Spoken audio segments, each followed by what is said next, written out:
नमस्कार, स्वागत है। आप देख रहे हैं मीडिया छत्तीसगढ़। वक्त हो चुका है आज छत्तीसगढ़ की दिन भर की खबरों को जानने का, तो आइए एक नजर डालते हैं खबरों पर फटाफट अंदाज में। अब इस नाम से जाना जाएगा बलौदाबाजार। छत्तीसगढ़ सरकार ने लिया बड़ा फैसला। छत्तीसगढ़ सरकार ने बलौदाबाजार जिले का नाम बदलने का फैसला लिया है। अब यह जिला संत शिरोमणि गुरु घासीदास बाबा जी के नाम पर गुरु घासीदास धाम कहलाएगा। इसके साथ ही इसे राष्ट्रीय तीर्थ स्थल भी घोषित किया जाएगा। इसके साथ ही छत्तीसगढ़ सरकार इस क्षेत्र को राष्ट्रीय तीर्थ स्थल के रूप में भी घोषित कर सकती है। अपर कलेक्टर को जारी आदेश में अधिकारियों से इस फैसले पर स्पष्ट राय देने को कहा गया है। प्रशासन से जल्द आवश्यक औपचारिकताएं पूरी करने के निर्देश दिए गए हैं। फेमस बनने चला था कटवा बैठा चालान। स्टंटबाजी करने वाले युवक पर पुलिस ने ठोका जुर्माना। यातायात पुलिस रायपुर ने सोशल मीडिया पर वायरल वीडियो के आधार पर नवा रायपुर में स्टंट और लापरवाही पूर्वक वाहन चलाने वाले चालक पर सख्त कार्रवाई की है। पुलिस ने बताया कि नवा रायपुर क्षेत्र में लगे कैमरों से लगातार निगरानी की जा रही है, जिससे स्पीड बाइकर्स की पहचान कर उनके खिलाफ ई चालान की कार्रवाई किया जा रहा है। धमतरी में शराब दुकान के विरोध में प्रदर्शन। भगवती मानव कल्याण संगठन ने 5 किलोमीटर पद यात्रा कर कलेक्टर को सौंपा ज्ञापन। धमतरी में शराब दुकान खोलने का विरोध भी तेज हो गया है। भगवती मानव कल्याण संगठन और भारतीय शक्ति चेतना पार्टी के कार्यकर्ताओं ने कलेक्ट्रेट तक पद यात्रा निकाली। प्रदर्शनकारियों ने शंख बजाते हुए रैली निकाली और नारेबाजी की। कार्यकर्ताओं ने कलेक्ट्रेट पहुंचकर मुख्यमंत्री के नाम कलेक्टर को ज्ञापन सौंपा। उनका कहना है कि शराब की दुकानों से प्रदेश का विकास नहीं बल्कि विनाश हो रहा है। प्रदर्शनकारियों ने प्रदेश को नशामुक्त बनाने की मांग की। फर्जीवाड़ा करने वाला युवक गिरफ्तार। एनटीपीसी के अफसरों पर गिट्टी और रेत का ठेका दिलाने के लिए बना रहा था दबाव। रायगढ़ जिले में सेंट्रल सहायक श्रम आयुक्त बनकर फर्जीवाड़ा करने वाले युवक को पुलिस ने गिरफ्तार किया है। आरोपी युवक फर्जी दस्तावेज के सहारे एक युवक को एनटीपीसी लारा में दाखिल होकर अधिकारियों को गिट्टी और रेत का ठेका दिलाने का दबाव बना रहा था। संदेह होने पर कड़ाई से पूछताछ करने पर उसने जुर्म स्वीकार किया। पेट्रोल पंप के कर्मचारी पर जानलेवा हमला। आरोपी गिरफ्तार। पुलिस ने निकाला अपराधी का जुलूस। खैरागढ़ छुईखदान गंडई जिले से बड़ी खबर है। खैरागढ़ के रश्मि देवी पेट्रोल पंप में कार्यरत कर्मचारी पर हुए जानलेवा हमले के आरोपी अनिकेत मेश्राम को पुलिस ने गिरफ्तार कर लिया है। गिरफ्तारी के तुरंत बाद पुलिस ने आरोपी को ऐसा सबक सिखाने की ठानी जिसे देखकर पूरे शहर में सनसनी फैल गई। हाथों में हथकड़ी, चेहरे पर शिकन और पुलिस के घेरे में चलता यह अपराधी जब मुख्य मार्ग पर जुलूस के रूप में निकाला तो सड़क किनारे खड़ी भीड़ ने सख्त कार्रवाई की। यह तस्वीर देखी और कानून के इस नए तेवर की सराहना भी की। रायपुर में आदिवासी बच्चों से बर्तन मंजवाकर दबवाए पैर। पढ़ाने के बहाने लेकर घर आए थे, कराने लगे झाड़ू पोछा। माँ बाप से बात करने से रोका। रायपुर में आदिवासी बच्चों को सरकारी स्कीम में पढ़ाने के बहाने उनका शोषण किया गया। ये शोषण सामाजिक संस्था के जरिए एक दंपत्ति ने किया। एनजीओ के माध्यम से बच्चों को पति पत्नी कांकेर से रायपुर लेकर आए थे। पढ़ाने का झांसा दिया और फिर बर्तन मंजवाने लगे। रायपुर में अपने घर में दंपत्ति बच्चों से झाड़ू पोछा और पैर भी दबवाते थे। साथ ही बच्चों को अपने पेरेंट्स से भी बात करने के लिए भी मना कर दिया। इसी तरह बच्चों ने जब अपने परिजनों को आपबीती बताई तो पूरे मामले का खुलासा हुआ। रायपुर नगर निगम का बजट पेश। 1529 करोड़ में राजधानी को स्वर्गसर निखारने मेयर मीनल चौबे का ये शानदार प्लान। रायपुर नगर निगम की मेयर मीनल चौबे ने बीते दिन हमने बनाया है, हम ही संवारेंगे, रायपुर को स्वर्गसर निखारेंगे, हर गली हर मोड़ चमकाएंगे, नव निर्माण की लव जगाएंगे की सारी के साथ अपना पहला बजट पेश किया। इसमें राजधानी रायपुर को स्वर्गसर निखारने 1529 करोड़ 53,28,000 रुपये के बजट में 1528 करोड़ 73,83,000 रुपये का व्यय तो 79,45,000 रुपये के मुनाफे का अनुमान जताया गया है। बजट पेश करते हुए महापौर मीनल चौबे ने बताया कि वित्तीय वर्ष 2025-26 के लिए कुल अनुमानित आय 1472 करोड़ 41,87,000 रुपये है। इसमें पूंजीगत आय 856 करोड़ 58,42,000 रुपये और डिपॉजिट वर्ग का आय 46 करोड़ 17,25,000 रुपये है। राजनांदगांव में मुस्लिम लड़के ने हिंदू लड़की के साथ शादी करने के लिए दिया आवेदन। राजनांदगांव में मुस्लिम युवक द्वारा हिंदू युवती से विवाह को लेकर बवाल मचा हुआ है। सोमनी मुड़ीपार की हिंदू युवती से शादी करने मुस्लिम युवक ने अपर कलेक्टर न्यायालय में आवेदन दिया था। आवेदन में युवती के हस्ताक्षर भी नहीं है। इसके बावजूद नोटिस जारी कर दिया गया। इसकी यहाँ पर भनक लगते ही हिंदू संगठनों ने जिला कार्यालय का घेराव कर दिया। हिंदू संगठनों ने कार्रवाई की मांग को लेकर जमकर बवाल मचाया। युवक अंजोरा का रहने वाला है। इधर युवक युवती दोनों गायब हो गए हैं। विवाह के विरोध को लेकर संगठनों ने पुलिस प्रशासन के खिलाफ मोर्चा खोल दिया है। युवती के परिजन और हिंदू संगठन के पदाधिकारी युवक युवती को सामने लाने की मांग को लेकर डटे रहे। मामले की गंभीरता को देखते हुए जिला कार्यालय को छावनी में तब्दील कर दिया गया। नगर पुलिस अधीक्षक पुष्पेंद्र नायक मौके पर पहुंच गए थे। प्रधानमंत्री कल करेंगे छत्तीसगढ़ के विद्या समीक्षा केंद्र की शुरुआत। 1,80,000 टीचर्स व 56 लाख बच्चों के अटेंडेंस अब मोबाइल पर ट्रांसफर से लेकर मध्याह्न भोजन तक की जानकारी देगी विद्या। देश में पहली बार शिक्षकों और बच्चों पर आर्टिफिशियल इंटेलिजेंस के माध्यम से नजर रखी जाएगी। इसके लिए रायपुर में जनवरी 2024 से काम चल रहा था। समग्र शिक्षा केंद्र के कार्यालय में विद्या समीक्षा केंद्र बनाया गया है। IIT भिलाई के छात्रों ने मिलकर मोबाइल ऐप, वेबसाइट और कॉल सेंटर तैयार किया है। इसमें किसी भी स्कूल की रियल टाइम जानकारी एक क्लिक पर पता की जा सकती है। प्रधानमंत्री नरेंद्र मोदी 30 मार्च को बिलासपुर से विद्या समीक्षा केंद्र की शुरुआत करेंगे। इसमें यहाँ पर प्रदेश के 56,080 स्कूलों में पढ़ रहे 56,12,889 बच्चों और 1,80,790 शिक्षकों की मॉनिटरिंग हो सकेगी। इस योजना के आते ही शिक्षा जगत में बड़ा बदलाव आने वाला है। खुलेगा भिलाई में PM आवास का रास्ता। केंद्रीय आवास मंत्री से मिले विधायक रिकेश सेन। टाउनशिप को लेकर हुई सार्थक चर्चा। दिल्ली में बीते दिन वैशाली नगर विधायक रिकेश सिंह ने भारत के वर्तमान केंद्रीय आवासन और शहरी कार्य मंत्री मनोहर लाल खट्टर से मुलाकात कर भिलाई टाउनशिप में प्रधानमंत्री आवास को लेकर सार्थक चर्चा की। विधायक सेन ने बताया कि भिलाई इस्पात संयंत्र की खाली जमीन पर सालों से लगातार अतिक्रमण होते रहे हैं। पिछले कुछ सालों से टाउनशिप के कई मकान और बिल्डिंग डिसमेंटल होने से प्रभावित क्षेत्रों में लोगों की आवाजाही लगातार घटने से यहाँ के मार्केट भी उजड़ते जा रहे हैं। ऐसे में पर खंडर नुमा आवासों और रिक्त भूमि को अतिक्रमण से बचाने और प्रभावी सेक्टर की रौनक को बनाए रखना बेहद जरूरी है।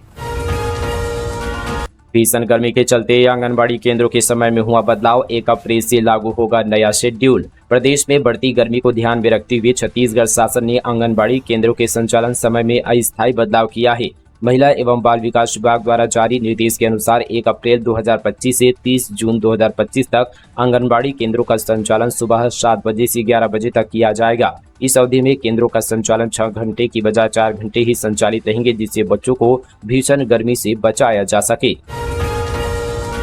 मुंगेली में अवकाश के बावजूद खुले रहेंगे उप पंजीयक कार्यालय। 29 से 30 और 31 मार्च को भी जारी रहेगा कार्यालय। लोगों को मिलेगी सुविधा। मुंगेली जिले में नागरिकों की सुविधा और राजस्व संग्रहण को ध्यान में रखते हुए एक महत्वपूर्ण निर्णय लिया गया है। जिले के सभी उप पंजीयक कार्यालय 29 मार्च यानी शनिवार, 30 मार्च रविवार और 31 मार्च ईद उल फितर को भी खुले रहेंगे। कलेक्टर राहुल देव ने इस संबंध पर विशेष निर्देश जारी किए हैं। उन्होंने कहा कि जिले के तीनों उप पंजीयक कार्यालय में पंजीयन की प्रक्रिया सुचारू रूप से चलेगी। इससे नागरिकों को कोई असुविधा नहीं होगी। प्रदेश में शराब की नई दरें जारी। सस्ती होने के साथ ही इंटरनेशनल ब्रांड्स की बिक्री को भी दी गई मंजूरी। छत्तीसगढ़ सरकार के आबकारी विभाग ने साल 2025-26 के लिए शराब की नई दरें निर्धारित कर दी है। नए दरों के मुताबिक 1 अप्रैल से प्रदेश में शराब की कीमतों में 4% की कमी आएगी। इसका मतलब यह हुआ कि 1000 रुपये की बोतल पर 40 रुपये तक कीमत कम हो जाएगी। भोरमदेव महोत्सव में तोड़फोड़ और उत्पात पड़ा भारी, 4 की हुई गिरफ्तारी। छत्तीसगढ़ के खजुराहो के नाम से प्रसिद्ध भोरमदेव में हर साल भोरमदेव महोत्सव मनाया जाता है। इस साल भी भोरमदेव महोत्सव मनाया गया। 26 और 27 मार्च को भोरमदेव महोत्सव में सांस्कृतिक कार्यक्रम हुए। 26 मार्च को मशहूर भजन गायक हंसराज रघुवंशी इस कार्यक्रम में अपनी प्रस्तुति दी। इस दौरान जब वह गाना गा रहे थे तो कुछ यहाँ पर उत्पाती युवकों ने VIP घेरे में घुसकर उत्पात मचाया और कई कुर्सियां तोड़ दी। इस घटना को लेकर कवर्धा पुलिस ने कार्रवाई की। ऑनलाइन ट्रेडिंग के नाम पर 50 लाख की ठगी। बालोद में जालसाजों ने डॉक्टर को बनाया शिकार। फेसबुक लिंक से हुआ फ्रॉड। बालोद जिले में एक निजी अस्पताल के डॉक्टर से ऑनलाइन ट्रेडिंग के नाम पर 50,48,000 रुपये ठगी कर ली गई है। डॉक्टर को फेसबुक पर ट्रेडिंग के कुछ लिंक मिले। इस लिंक को डाउनलोड करने के बाद उन्हें 3-4 तरह के यहाँ पर इन्वेस्टमेंट ऐप दिखाई दिए। डॉक्टर ने इस ऐप में पैसे लगाना शुरू कर दिया। कुछ समय बाद ये सभी ऐप बंद हो गए। तब जाकर उन्हें ठगी का एहसास हुआ। मामले में पुलिस ने जांच शुरू कर दी है। यह मामला बालोद थाना क्षेत्र का है। रोड में गड्ढे या गड्ढे में रोड। नारायणपुर और 6 सड़क बनाने की मांग। ग्रामीणों ने कलेक्टर से की फरियाद।